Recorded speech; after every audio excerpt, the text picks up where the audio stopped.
उस हैवान दरिंदी बेटी ने पिता को नींद की गोलियां देकर गहरी नींद में सुला दिया था और वो अब एक चाकू लेकर अपने पिता के सीने पर बैठ जाती है और उस चाकू से अपने पिता की गर्दन को काट देती है। महज 17 साल की बेटी अपने सगे पिता की गर्दन को काट देती है, लेकिन उसके बाद अपने पिता की हत्या करने के बाद उसका गुस्सा शांत नहीं होता।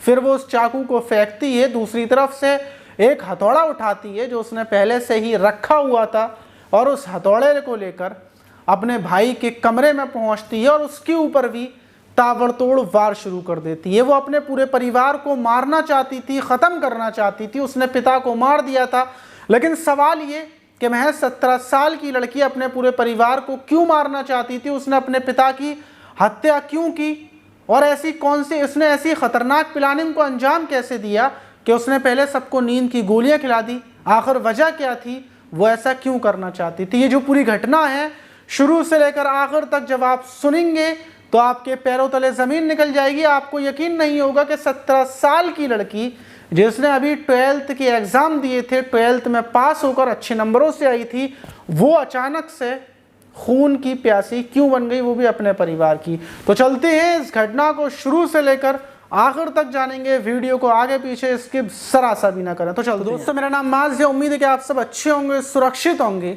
और इससे पहले वाली वीडियोस में जिन लोगों ने कमेंट किए थे उन लोगों के कमेंट्स को मैं वीडियो के आखिर में पढ़ूंगा, तो वीडियो के आखिर तक बने रहें। हो सकता है कि आपका भी मैं कमेंट्स पढ़ूं।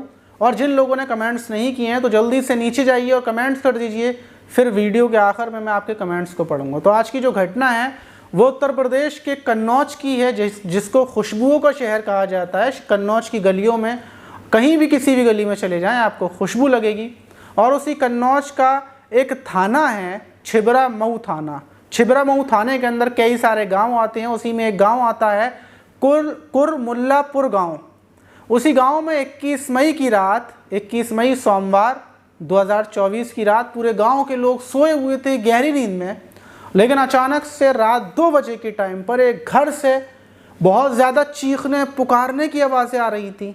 उस घर के लोग चिल्ला रहे थे बहुत बुरे तरीके से, मानो कि उनके घर में कोई घुस आया है या उनकी जान के ऊपर हमला कर रहा है। इतनी ज़ोर से चीखों की आवाज़ जब घर से बाहर निकलती है तो आस पड़ोस के गांव वाले जो घर थे वो उठ जाते हैं। पूरे गांव के अंदर जगार हो जाती है। गांव वाले उस घर की तरफ दौड़ते हैं कि आखिर इस घर के अंदर क्या हो रहा है, तो इतनी चीख पुकारने की आवाज़ आ रही है। और जो घर है वो अजयपाल का है, अजयपाल राजपूत, जो अपनी पत्नी और अपने 2 बेटों के साथ रहते हैं। एक उनकी 17 साल की बेटी भी है और जो 2 बेटे हैं जिसमें एक का नाम सिद्धार्थ, दूसरे का नाम अमन और उनकी पत्नी मौनी, ये पूरे परिवार के साथ रहते हैं। लेकिन अचानक से सोमवार की रात उनके घर के अंदर ऐसा क्या चल रहा है कि वो सब लोग चीख रहे हैं, चिल्ला रहे हैं। जब गांव वाले घर के अंदर घुसते हैं तो अंदर जाकर देखते हैं कि उनकी जो बेटी है वो बड़े बेटे सिद्धार्थ के ऊपर हमला कर रही है, नाखूनों से मार रही है। माँ अपनी बेटी को छुड़ा रही है, जिस बेटी की उम्र 17 साल है, जिसका नाम निधि है, वो पूरे तरीके से हमला करने में लगी हुई है। और माँ गांव वालों से बोलती है कि जल्दी से इसको पकड़ो, ये पागल हो गई है, ये अपने भाई को मार देगी। उसके हाथ में एक हथौड़ा भी था, उस हथौड़े को छुड़वा कर दूसरी तरफ फेंका जाता है और जो बेटी है वो अपने बड़े भाई के ऊपर, मतलब बहन अपने बड़े भाई के ऊपर दांतों से काट रही है। गांव वाले उसको छुड़ाने में लगते हैं। इतने में जो माँ हैं वो अपने पति को, यानी कि निधि के पिताजी को उठाने के लिए कमरे की तरफ भागती है कि मैं इसके पिताजी को उठाकर ला रही हूँ, ये पागल हो चुकी है। और जैसे ही वो माँ अति मौनी है वो कमरे की तरफ जाती हैं राजपाल को उठाने के लिए। जैसे ही कमरा खोलती हैं तो अंदर अजय राजपाल बेड पर पड़े हुए थे और किसी ने उनके गले को काट दिया था। माँ के पैरों तले ज़मीन निकल जाती है, वो वहीं पर बेहोश हो जाती हैं। गांव वाले देखते हैं कि वो जो अभी अपने पति को बुलाने के लिए गई थी वो दरवाजे पर गिर गई। गांव वाले जाते हैं, देखते हैं कि अजयपाल की कमरे के अंदर किसी ने गला काट कर हत्या कर दी है। फ़ौरन सब लोग समझ जाते हैं कि निधि ने पहले अपने पिता को मारा है और फिर अपने भाई को मारने के लिए आई थी। गाँव वाले निधि को पकड़ लेते हैं। फ़ौरन छिबरा मऊ थाने में फ़ोन किया जाता है। पुलिस मौके पर पहुंचती है और निधि को गिरफ्तार कर लेती है। निधि को गिरफ्तार किया जाता है तो पता चलता है कि 17 साल की निधि ने आधी रात को ही अपने पिता की गर्दन काट दी और उसके बाद वो उस हथौड़े से अपने भाई के ऊपर हमला करने के लिए आई थी, लेकिन भाई की आँख खुल गई और भाई ने अपनी बहन के हथौड़े को छीन कर अलग फेंक दिया। और उसके बाद ये चीखने पुकारने की जो आवाज़ें थीं, ये आवाज़ों से जब ये पता चला क्या पिता की भी हत्या कर दी है, तो उसकी चीख पुकार से गांव वाले उठे। पुलिस निधि को थाने लेकर पहुंचती है। हर किसी के दिमाग में सिर्फ एक ही सवाल था कि आखिर 17 साल की बेटी ने अपने पिता की हत्या क्यों की। ये खबर आग की तरह पूरे कन्नौज में फैल जाती है। गांव के लोग, पुलिस के बड़े बड़े अधिकारी मौके पर जहां पर यह हत्याकांड हुआ था मुआयना करने के लिए पहुंचते हैं, निधि से बातचीत करने के लिए पहुंचते हैं कि आखिर बेटी ने यह कदम क्यों उठाया। पुलिस पूरे मामले की छानबीन करती है। पुलिस को शक था कि निधि का किसी और के कांटेक्ट में निधि आई होगी।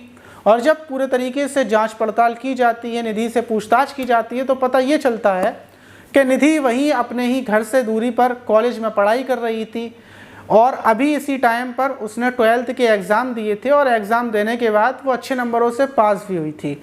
लेकिन निधि का कॉलेज के ही एक युवक के साथ अवैध संबंध चल रहा था, युवक का नाम हिमांशु यादव है। और उसके साथ प्रेम कहानी की खबर, क्योंकि निधि घर पर दिन भर चैटिंग वगैरह करती थी, हिमांशु के साथ बाइक पर इधर से उधर घूमती थी, कॉलेज से आती जाती थी। ये बात जब पिता को पता चली तो पिता ने पाबंदी लगा दी, क्योंकि जो हिमांशु यादव है उसके पिता किसान है, हिमांशु कोई काम वाम भी नहीं करता। और दूसरी बात, निधि भी बहुत छोटी है, इसलिए पिता ने साफ मना कर दिया कि तुम हिमांशु से नहीं मिलोगे और पढ़ने जाना। 12th के बाद पढ़ाई पूरे तरीके से बंद करवा दी थी कि इसके आगे तुम नहीं पढ़ोगी। और दूसरी बात, जो निधि थी वो घर की इकलौती बेटी थी, तो सब लोगों ने उसको सर पर चढ़ा कर रखा था। जो वो मांगती थी सारी फरमाइशें उसकी पूरी की जाती थी। लेकिन इस टाइम पर जब प्रेम कहानी के बारे में पता चला तो पिता और बड़ा भाई सिद्धार्थ पूरे दिन अपनी बहन को चिल्लाता था, उसके फ़ोन को चेक करता था, फ़ोन छीन लेता था और पूरे दिन कमेंट्स वगैरह करना, बहन के ऊपर तंज कसना, वो ये सब करता था। ये निधि बताती है कि बड़े भाई से वो बहुत ज़्यादा परेशान थी और पिता से बहुत परेशान थी। वो अपने प्रेमी हिमांशु के साथ शादी करना चाहती थी, लेकिन शादी करती तो करती कैसे, पिता और भाई के होते हुए। इसीलिए उसने फिर फैसला किया कि वो अपने पिता को ख़त्म कर देगी, अपने भाई को भी मार देगी और मारने के बाद रात के टाइम ख़त्म करेगी, किसी को पता भी नहीं चलेगा। लेकिन सवाल ये कि इतने शांत तरीके से वो ख़त्म कैसे कर देगी। तो उसी टाइम पर उसके दिमाग में प्लानिंग आती है कि ऐसा करते हैं, क्या जो उसका प्रेमी हिमांशु है वो उससे नींद की गोलियां लेगी। तो वो हिमांशु से बोलती है कि देखो मुझे रात को नींद नहीं आती, तुम मुझे नींद की कुछ गोलियां ला कर दे दो, मैं कुछ गोलियां खा लिया करूँगी। और निधि बताती है क्या वो काफ़ी टाइम पहले से प्लानिंग कर रही थी। उसने जो कटर होता है, ब्लेड वाला कटर, बहुत ज़्यादा पहना होता है, जो आपने देखा होगा बिल्कुल बारीक सा होता है। और इसी प्लानिंग से उसने कटर लिया था कि कटर से सोते टाइम वो गला काट देगी। और 1-2 हफ्ते पहले ही उसने खाने के अंदर नींद की गोलियां मिलाई थी, घर वालों को नींद की गोलियां दे दी। और उसके बाद खाना खाने के बाद सारे घर वालों को उल्टियाँ वगैरह होने लगी। और उल्टियाँ होने के बाद जब घर वालों की ज़्यादा तबीयत ख़राब हुई तो उस टाइम पर निधि का दिमाग बदल गया और उस दिन उसने उस हत्याकांड को अंजाम नहीं दिया। ये बात बड़े भाई सिद्धार्थ ने पुलिस को बताई। और फिर जब पुलिस को इतनी जानकारी होती है तो इसी बीच हिमांशु को भी पुलिस गिरफ्तार कर लेती है। फिर हिमांशु से भी पूछा जाता है तो हिमांशु ये बताता है कि निधि से उसकी बातचीत होती थी, लेकिन 10 दिन पहले उसका ब्रेकअप हो गया था। ब्रेकअप जो हुआ था वो सिर्फ इस वजह से हुआ था कि उसके निधि के पिता और भाई बीच में बाधा बन रहे थे। लेकिन 10 दिन के बाद मेरी उससे बातचीत होने लगी थी। अब ये सिलसिला था जो निधि ने भी बताया क्या 10 दिन पहले उसने गोलियां वगैरह दी थी, लेकिन वो कामयाब नहीं हुई। लेकिन सोमवार वाले दिन वो पूड़ी बनाती है, सब्ज़ी बनाती है और उसमें नींद की गोलियों को डाल देती है। नींद की गोलियां ढेर सारी उसमें डाली थी। जब उन लोगों ने रात के टाइम खाना खाया तो पिताजी को उल्टियाँ होने लगीं, सिद्धार्थ को उल्टियाँ होने लगीं, पूरे परिवार को उल्टियाँ होने लगीं। क्योंकि नींद की गोलियां, जब कोई ज़्यादा ओवरडोज शरीर के अंदर जाता है तो शरीर खुद ब खुद उसको बाहर फेंकता है। तो इस वजह से परिवार को उल्टी हुई और यही वजह थी कि उल्टी होने की वजह से जो नींद की गोलियों का नशा था वो नशा नहीं हो पाया। पिता को भी उल्टियाँ हुई थी लेकिन नशा नहीं हुआ था इतना घटा।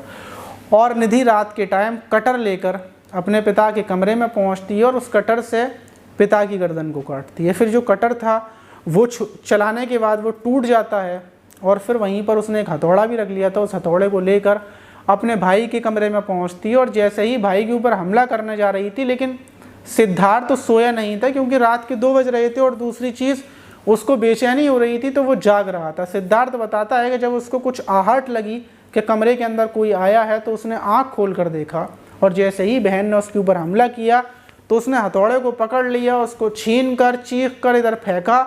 लेकिन निधि इतनी ज़्यादा गुस्से में खून की प्यासी थी कि वो दांतों से अपने भाई के ऊपर काट रही थी, नाखून मार रही थी, मतलब किसी भी हद तक जाकर वो अपने भाई को मारना चाहती थी। लेकिन माँ उठी और माँ ने जब देखा कि बेटी इतनी पागल हो रही है, और माँ जब उसके पिता को बुलाने के लिए कमरे में पहुंची और पता चला कि पिता की पहले से ही किसी ने हत्या कर दी, तो इस घटना का खुलासा हो गया। निधि बताती है कि वो मारना चाहती थी, इस प्लानिंग ये थी कि वो दोनों को मार देती, वापस अपने कमरे में जाकर सो जाती। सुबह उठते सबको ये लगता कि वही लुटेरे आए थे, लुटेरे वगैरह मारकर चले गए होंगे, निधि को कोई पकड़ नहीं पाता। और यही हिमांशु है जो उसका प्रेमी है, वो कहता है कि मुझे तो पता ही नहीं है, मुझे तो निधि ने कभी बताया ही नहीं। वहीं जो उस निधि के पिताजी हैं, निधि के पिताजी के एक भाई हैं जिनका नाम राम निवास है, जो पुलिस में सिपाही के पद पर है, उनका कहना ये है कि 17 साल की निधि ऐसी घटना को अंजाम अकेले नहीं दे सकती, बल्कि इसके साथ में हिमांशु ने उस रात साथ ज़रूर दिया होगा। लेकिन हिमांशु का ये कहना है कि मुझे नहीं पता। फिलहाल में पुलिस ने हिमांशु को जेल भेज दिया है और दूसरी तरफ पुलिस इन दोनों से ही पूछताछ करने में लगी हुई है। लेकिन जो निधि है महज 17 साल की, उसके चेहरे पर एक शिकन भी नहीं थी कि उसने अपने पिता को मार दिया, यह मारने के बाद उसके अंदर थोड़ा सा डर हो। और वैसा ही हाल हिमांशु का भी है। वो सुकून से थाने के अंदर जब वो लोग थे तो वो सुकून से सोया और जो भी पुलिस वाले उससे सवाल कर रहे थे उसका जवाब दे रहा था। केले वगैरह भी खाए इन लोगों ने, ज़रा सी भी चेहरे पर टेंशन नहीं थी। लेकिन दूसरी तरफ परिवार का रोते रोते बुरा हाल है, क्योंकि एक तरफ बेटी उनके हाथ से चली गई, दूसरी तरफ जो घर के मेन सदस्य थे अजय राजपाल, जो राम विकास अधिकारी भी थे, सरकारी उनकी नौकरी थी, वो चले गए। परिवार पूरे तरीके से टूट गया क्योंकि सिर्फ एक अवैध संबंध की वजह से। लेकिन सवाल ये कि आखिर अवैध संबंध इतने ज़्यादा भारी क्यों पड़ जाते हैं कि परिवार की मोहब्बत कम पड़ जाती है? तो देखिए, इसमें सबसे बड़ी बात ये है कि परिवार को जब भी ये पता चलता है कि उनकी बेटी या बेटा कहीं गलत काम कर रहे हैं, कहीं बाहर जा रहे हैं, तो परिवार उनके ऊपर सख्ती करना चालू कर देता है, कमेंट्स करना चालू कर देता है, उनको टॉर्चर करने लगता है। और यही वजह होती है कि वो दूसरे इंसान की तरफ ज़्यादा जाने लगते हैं, अपने घर वालों से नफरत करने लगते हैं, अपने घर वालों को बाधा समझने लगते हैं और अपने ही घर वालों के खून के प्यासे हो जाते हैं। अगर कभी भी ऐसा कोई मामला बने तो सबसे पहले प्यार मोहब्बत से बातचीत कीजिए, क्योंकि गुस्से में कोई हल नहीं है। गुस्से में सिर्फ अपने आप को आप दुश्मन बना लेंगे। जिसको आप चाहते हैं, जिसको समझा रहे हैं, वो आपका ही दुश्मन बन जाएगा। तो इसमें समझाएं और समझाने के बाद इस मामले को सॉल्व करें। लेकिन कितनी हैरत की बात है कि एक बेटी ने अपने पिता को इतने बेरहमी से मौत के घाट उतार दिया। अब सवाल ये है कि बेटी को सज़ा मिलेगी या नहीं मिलेगी, क्योंकि वो महज 17 साल की है। और अभी जो एक 17 साल के लड़के ने शराब पीकर 2 लोगों को कार से कुचल दिया, और कोर्ट ने क्या फरमान सुनाया, क्या इसने 2 लोगों को कुचल दिया है शराब के नशे में?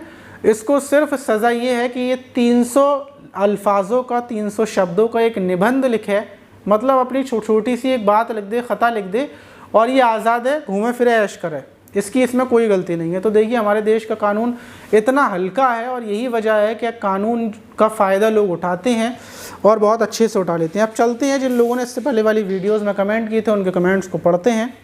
और ये कमेंट किया है अजय ने, ये बोल रहे हैं, माज भाई गुड नाइट, जो लोग ऐसी घटना को अंजाम देते हैं उन लोगों को फांसी की सज़ा मिलनी चाहिए। मैं अजय अहमदाबाद से। बिल्कुल सही कहा अजय भाई, उन लोगों को फांसी की ही सज़ा मिलनी चाहिए। और ये कमेंट किया है संतोष कुमार ने, ये बोल रहे हैं थैंक यू भाई, बहुत अच्छी कहानी सुनाते हो। आपका भी शुक्रिया कि आप हमारी कहानी सुनते हो। और ये कमेंट किया है समीर खान ने, ये कब बोल रहे हैं, अस्सलाम वालेकुम भाईजान, कैसे हैं आप? मैं पंजाब से हूँ। मैं बिल्कुल ठीक हूँ, आप बताइए समीर भाई कि आप कैसे हैं? और ये कमेंट किया है खुशबू ने, भाई मैं खुशबू, मैं आपकी वीडियो देख रही हूँ, आप बहुत अच्छा बोलते हैं। शुक्रिया खुशबू जी कि आपको हमारी वीडियोस अच्छी लगती हैं। कमेंट किया है नासिर हुसैन ने, ये बोल रहे हैं कि भाई आप कहानी सुनाते हैं, ये कहानी कहाँ से लाते हैं, कब डालते हैं, कितने टाइम बनाते हैं? तो देखिए नासिर भाई, ये कहानी जो भी घटनाएं होती हैं वो हमारे पास आ जाती हैं, पता चल जाता है। और अब रही कि मैं कितने टाइम वीडियो बनाता हूँ, तो फ़िलहाल में जो मैं वीडियो शूट कर रहा हूँ वो रात के 12:14 हो रही हैं, और मैं कल दूसरे दिन सुबह या दोपहर के टाइम किसी भी टाइम पर इसे अपलोड कर दूंगा, लेकिन ज़्यादातर मैं रात के 9 बजे के टाइम पर इसे अपलोड करता हूं। तो फ़िलहाल मैं रात 12:14 पर बना रहा हूं। और ये कमेंट किया है साहिब खान ने, अस्सलाम वालेकुम भाई, मैं साहिब खान मेवात से। वालेकुम अस्सलाम साहिब खान। और ये कमेंट किया है फ़रीद अहमद ने, ये बोल रहे हैं भैया आपका वीडियो कई दिनों के बाद आया है, आपकी तबीयत तो ठीक है? फ़रीद भाई मेरी बिल्कुल तबीयत ठीक है, शायद आपके पास हमारी वीडियो नहीं आई होंगी, लेकिन क्योंकि हम डेली वीडियो बना रहे हैं और तबीयत एकदम सही है। और ये कमेंट किया है नवी जान ने, सर मेरा नाम नहीं लिया आपने, नवी जान अंसारी दिल्ली से हूँ। बिल्कुल नवी जान भाई, हमने आपका नाम लिया है, हमने आपका कमेंट्स पहले ही पढ़ लिया था लेकिन देख नहीं पाए थे। MD कैफ जेड बोल रहे हैं, अस्सलाम वालेकुम, आप कैसे हैं भाई माज भाई? आपकी वीडियो बहुत अच्छी रहती हैं, मैं वीडियो से शिक्षा मिलती है और मैं दिल्ली से बोल रहा हूँ कैफ। शुक्रिया कैफ भाई कि आपको हमारी वीडियोस अच्छी लगती हैं। और भी ढेर सारे कमेंट हैं, लेकिन फ़िलहाल में हमने वो कमेंट्स लिए हैं जो ढेर सारे जिन लोगों ने बार बार कमेंट्स किए थे। और अगर आप भी चाहते हैं कि मैं आपके कमेंट्स को पढूं तो जल्दी से नीचे जाइए और एक कमेंट्स कर दीजिए, अगली वीडियो में मैं आपके कमेंट्स को पढ़ूंगा। आपका